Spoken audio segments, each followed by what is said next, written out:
Welcome back to Livity and Upliftment, where we give you all things possible and all things positive. Today we are looking at relocation, but at this time you would have moved to the area and you just landing and you just settling in. So I want to give you a few tips on some of the necessary things that you need to do and some of the necessary things that you need to know about. But before I get into it, I would like for you to subscribe, like, and comment to this video and share it with a friend if you know they are relocating and they need it. Most above all, we needed to let YouTube know that this video is important and this video is actually helping people. So guys, just like and subscribe for me, okay? Thank you. Alright, so getting back into the topic now. First thing you need to know is that when you land in the USA, sometimes, most cases, you don't get your green card and your social security card with you. It can be anywhere between 2 weeks to 2 to 3 months. Because when you land in the USA, you're going to be instructed to go to the Social Security office to apply for your Social Security card. The green card is automatically triggered when you enter the country. So that can come anywhere between 1 month, 2 weeks to 3 months. Now, you have to be prepared to survive for that time. My tips I'm going to give you now is gonna get you through. I mean, if you have somewhere else to go visit some relatives or family, you can take the time to do that, but you can take the time also to do other things like preparing the kids for school, get their checkups, start networking, look about your driver's license, register for the post office. But let's start with the kids, right? They're gonna ask you to go get a checkup for them. In some cases, they're gonna tell you to find a medical doctor, and persons have been known to just go straight to a medical doctor because of the country where they're coming from. They're not aware that they can just go to the health department, which is much cheaper, very cheaper than going to a private medical facility. That costs a lot of money, and in some cases you probably wouldn't have any insurance yet. So you just take the child to the health department and they will do the checkup and give you a letter to take the child to school. In any case, even for daycare, they will ask you for that document. And in terms of daycare, you will have private daycares or daycares that are attached. If you're a nurse, attached to some hospitals that you can get discounts on, or even public daycares that are run by the city.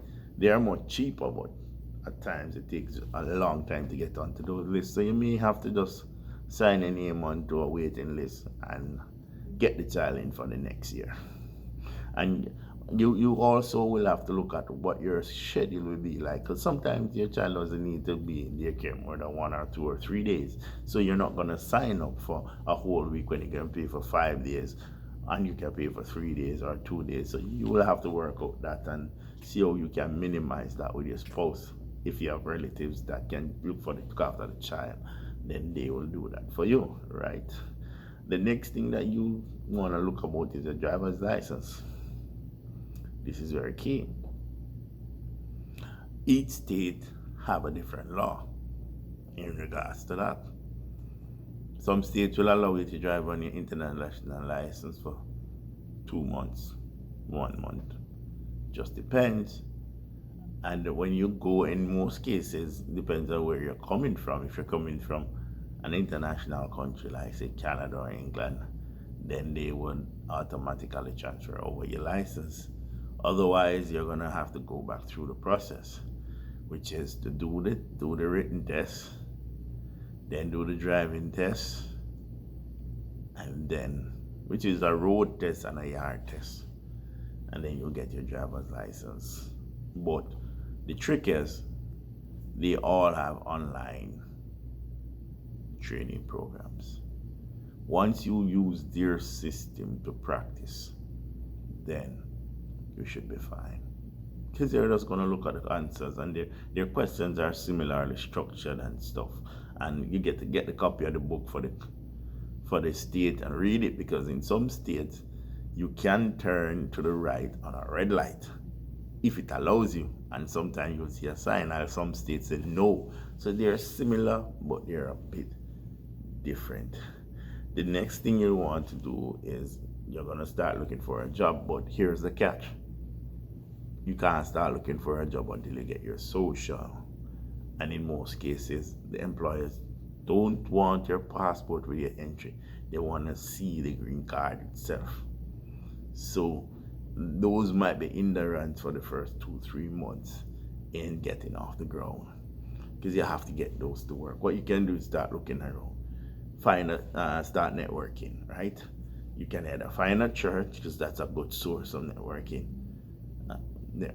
or you can find a community meeting, community project that you can volunteer in. Because the key is this, right? When they get the job, in most cases, they want a reference. They want a recommendation from somebody in this country, preferably in the state that you live. I mean, if you don't have it, you can work with another state, but they want to know that somebody knows you. That's the primary way here in the USA. And from what I've heard in Canada, that you get jobs, they want to know that you know somebody, and somebody can say that you're a good candidate for work. If you can't get that, you might get some temporary jobs where they tell you that it's time to sign on, right? Where you work temporarily for 6 months or so, and you can get signed on by the company. But you gotta be aware, because some of those jobs, they're not gonna tell you that they're just temporary jobs and you will never get signed on, or you have to leave the job to get signed on. So you need to check whether it's a temp to hire or just a temp job that's contractual, right? And then sometimes when you get in, it's difficult to get out, because the cycle of temporary jobs is not good. Employers don't look on that too much in terms of accountability, because you're just temporary moving. That's why I gave you like the substitute teaching and so forth, to get a real foothold that people can see that you're developing the communication skills, because it's all about skill sets now. You're gonna think about developing your skill sets, your communication skills, your people skills. That is what the employers want to see from you. So your first job must offer some of that. You must work exceptionally well, have a good record. No, that is not the time for you to be missing jobs, be late. You must be so exceptional that when you leave the job, you can get a recommendation, because that is the first job in the United States or Canada or whatsoever. You have to be exceptional at the job.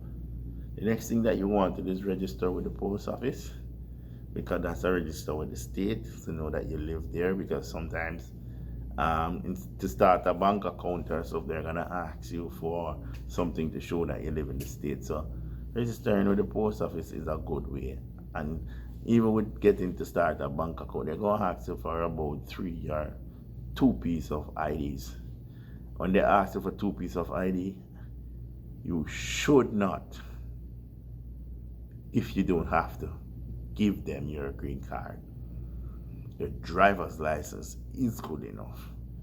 Your social security card is good enough. Some may ask you for your green card.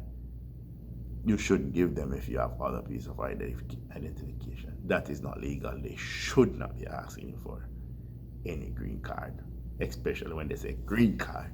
They shouldn't be asking, but they're gonna do it because they figure that you don't know. You're not aware of the law. The next thing too, when you're volunteering and you're networking, you have to be careful about the information that you give. You have to know that you're in a new country, it's a new culture, you're just getting to know the culture, you're just getting to know the people, right? Be careful of the information that you share about yourself. Don't be too quick to show your hand, especially with your education level. You have to just know that. Be smart and stuff. You won't know a lot of things now, but just be smart. Don't show your hand too much. You have a master's degree. I know we are from a country where say yes, we have a master's degree. We talk about it and stuff. Find out first who the person is, and that takes time. If they're interested in you, they're gonna let you know. That's what I know about these people. They let you know pretty fast if they're interested. If you see they're not too interested or going around, you know they're not interested in you. So just be smart when you're showing your hand. Okay? And with that said, my brothers and sisters, remember, green card when you're landing is gonna take a while, from 2 to 3 months. School, you can take the child to the health department to be checked out. You can network through community projects, community meetings, churches. For your driver's license, you're gonna have to start from scratch in terms of doing the book aspect and the road test. And you just simply go to the post office to register when you get into an area. So guys, if you like what information I just give you, could you like and subscribe and make a comment so that YouTube knows about it? That is very important. And also share this information with your friends who are relocating, because it is really necessary for them. And with that said, this is Livity and Upliftment, where we give you all things possible and all things positive. Be best for today, brothers and sisters. You're blessed and highly favored. Amen.